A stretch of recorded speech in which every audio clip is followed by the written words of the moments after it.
Madam आपन शुभ ना मो ना रश्मिता राउत। आपण झील नवम श्रेणी पाठ पढ़ुं ठीक अच्छे आज्ञा आम देखिलु आम पाखु के चिट्ठी हस्तगत होईछि कुमारी आद्याशा प्रियदर्शिनी राउत को ना रे सी मुख्यमंत्री उद्देश्य रे एक चिट्ठी लिखिं सौम्यासी घटना को नहीं जे से भयभीत अच्छा स्कूल को जीवाकू घर बाहर को ए विषय आपणकर मत कौन चिट्ठी मुख्यमंत्री पाखे पहुंचला कि आज्ञा आज्ञा हाँ आम मेल आउ डाक जोगे मुख्यमंत्री पाखक चिट्ठी पठे सारू आज्ञा देखंतु से दिन सी भी टिके न्यूज देखे पाठ पढ़िबा सहित से न्यूज देखे आउ से जतबेले सौम्यश्री मरिवा माने मृत्यु पर से जो सकाळे देखिला से देखिला तार तापर रिसेंट तार जो बाइट गुडा देखेला माने से जो आगुर जो प्रतिवादटा करिथिला जे मु एमती प्रिंसिपल को गुहारी करूची सुनु नाहंती से सब देखि के आसी कि ता बापा को मते क्वेश्चन कला सकाळे सुनंतु कहला जे माँ एटा कौन ए दीदी केमती कौन कौन हेइथिला मु देखिली आ मु किछि बुझी पारुनी मते बुझा तापर मु ताको ता विषय ताको विषय कहली जे सी एमती पढ़ुला बालेश्वर कॉलेज रे आउ बीडी करूला integrated BD second year student 20 वर्षर छात्री आउ सी एमती किछिटा जिंस प्रतिवाद करिवारु ताको एचओडी को ताको माने से बाध्य हेकी सुइसाइड करिला ताको कहला परे सीए मु माने से सुनिला परे मते कहला जे माँ मु जाइकी जो सी एक्चुअली भविष्य रे लक्ष्य रखी आज्ञा ओजेएस सब एलएलएम करिकी इंटीग्रेटेड लॉ करिवो मधुसूदन लॉ कॉलेज रे से सेटा लक्ष्य रखी आपण ता सहित कथा भी हेई पारंती तो सी मते कहला जत्ते बेले +2 परे मु जीबी सेठी पढ़िवा पई तू आ बापा तो मो संगे नथिबो जदी मु ए जिंसटा फेस करली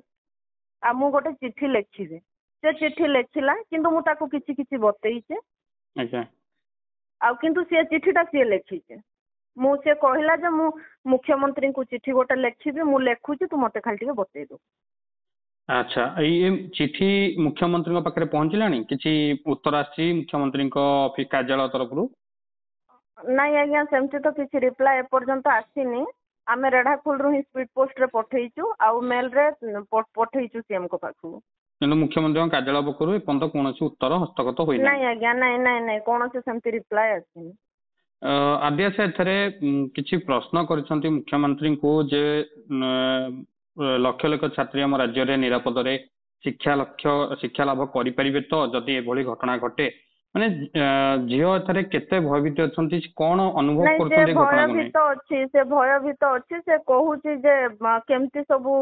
माने से स्पेशली ता कथा नहीं कि अन्य मान को कथा कहूची जे जतबेले बाहर को गोटे झियो जीव पाठ पढ़ी तार किछि भूल नथिबो ताको जदि ए भलिया जिनस पई बाध्य करा ताले बापा माँ से केमती पाठ पढ़िबो कोन करबो ता बापा माँ केमती अचिंता रे रहिबे कि से केमती पाठ पढ़िबो मैडम एबरे जो मैडम एबरे जो घटना बर्तमान जहाँ भी सोशल मीडिया रे ट्रेंड करूची जहाँ भी स्ट्राइक होउची सौम्याश्री को आत्माहुति घटना को नहीं एबे आपण ए सब घटना को देखिला परे आपन मन रे कोन माने किछि प्रश्न आसुची किछि आशंका आसुची जे आपण निज झियो को गोटे शिक्षा अनुष्ठान भितर जदि गोटे छात्री प्रति एभली शोषण हो पारुची एभली मानसिक निर्यातना पाई पारुछंती आपण जने अभिभावक हिसाब रे आपण कोन अनुभव करूछन जे निज छात्री को एबे निर्भय रे आपण गोटे शिक्षा अनुष्ठान को छाड़ी एकुटिया छाड़ी परिबे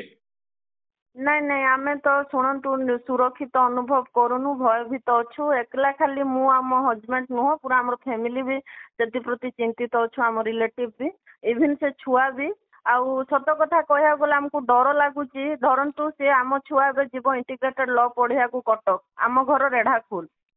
आज्ञा एते दूर छाड़ी आम ये जो जिनस होम कौन शांति शोई पारू कि आम तो तापाई आउ जाइए से रही ना ताकू तो बाध्य छाड़ू आम से तो सरकार निहाती भाव प्रति सिस्टम टाक चेंज करवा दरकार बारंबार गोटे से झील आज जदि आत्महत्या करतिबाद को शुणिले कहीं आम छुआ भी काली जीव मोर भी झीलटे अच्छे 2 वर्ष पर से +2 पढ़ो। अच्छा सरकार पाखरे आपनकर कौन दाबी रहिबो जे कौन सरकार कौन एमती पदक्षेप नेले आपण जने अभिभावक हिसाब रे निर्भय रे निज ପିଲାଙ୍କୁ ନିଜ ଝିଅକୁ ସୁରକ୍ଷିତ ସ୍କୁଲ କୁ ଛାଡି ପାରିବେ ଗୋଟେ ଶିକ୍ଷାନୁଷ୍ଠାନକୁ ଛାଡି ପାରିବେ ସରକାରଙ୍କ ପାଖରେ ଆପଣ କଣ ଡିମାଣ୍ଡ ରଖିବେ? ସରକାରଙ୍କ ପାଖରେ ମୁଁ ଡିମାଣ୍ଡ କରୁଛି ଯେ ସ୍କୁଲ ହଉଛି ଗୋଟେ ଶିକ୍ଷାର ମନ୍ଦିର, କଲେଜ ହଉଛି ଶିକ୍ଷାର ମନ୍ଦିର, ସିଷ୍ଟମକୁ ଚେଞ୍ଜ କରାଯାଉ। ଏଇଭଳିଆ ଯୋଉମାନେ ମାନେ ଗୁରୁ ନାଁରେ ଏମାନେ ହଉଛନ୍ତି କଳଙ୍କ, ତାଙ୍କୁ ଯଦି ଏଇଭଳିଆ ଗୋଟେ ବି କମ୍ପ୍ଲେନ ଆସୁଛି ତା ପ୍ରତି ସେମାନେ ଅବହେଳା ନ କରିକି ତା ଉପରେ ଗୋଟେ କିଛି ଷ୍ଟ୍ରିକ୍ଟ ଆକ୍ସନ ନିଅନ୍ତୁ ଆଉ ରେଗୁଲାର ଭିଜିଟ କରନ୍ତୁ। ଯଦି ଗୋଟେ ଛୁଆ ମାନେ ଜଣଉଛି ସେ ଆମର ଉଚ୍ଚଶିକ୍ଷା ମନ୍ତ୍ରୀଙ୍କୁ ହଉ କି ଆମର ପ୍ରଭାତୀ ମ୍ୟାଡମ କୁ ଯାହାକୁ ବି ଜଣଉଛି ସେ ଦୟା କରିକି ତା ଉପରେ ନଜର ଦିଅନ୍ତୁ, ତାକୁ ଇଗ୍ନୋର କରନ୍ତୁନି। ଇଗ୍ନୋର କଲେ ଆଜି ସେ ସୌମ୍ୟଶ୍ରୀ ମରିନି, କାଲି ଆହୁରି ବହୁତ ଝିଅ ମରିବେ।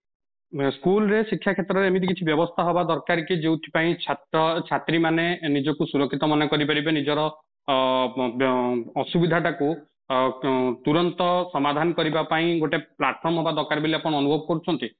ନିହାତି ଭାବରେ ହବା ଉଚିତ, ହାଇସ୍କୁଲରେ ହବା ଉଚିତ ସେ ଜିନିଷଟା। ଧନ୍ୟବାଦ ମ୍ୟାଡାମ, ଆପଣଙ୍କୁ ବହୁମୂଲ୍ୟ ସମୟ ଦେଇଥିବାରୁ ଥ୍ୟାଙ୍କ ୟୁ। ଆଜ୍ଞା, ଆପଣଙ୍କର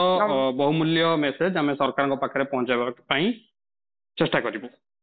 ଆଜ୍ଞା ଆଜ୍ଞା ଆଜ୍ଞା ଆଜ୍ଞା, ନମସ୍କାର ଆଜ୍ଞା ଆଜ୍ଞା।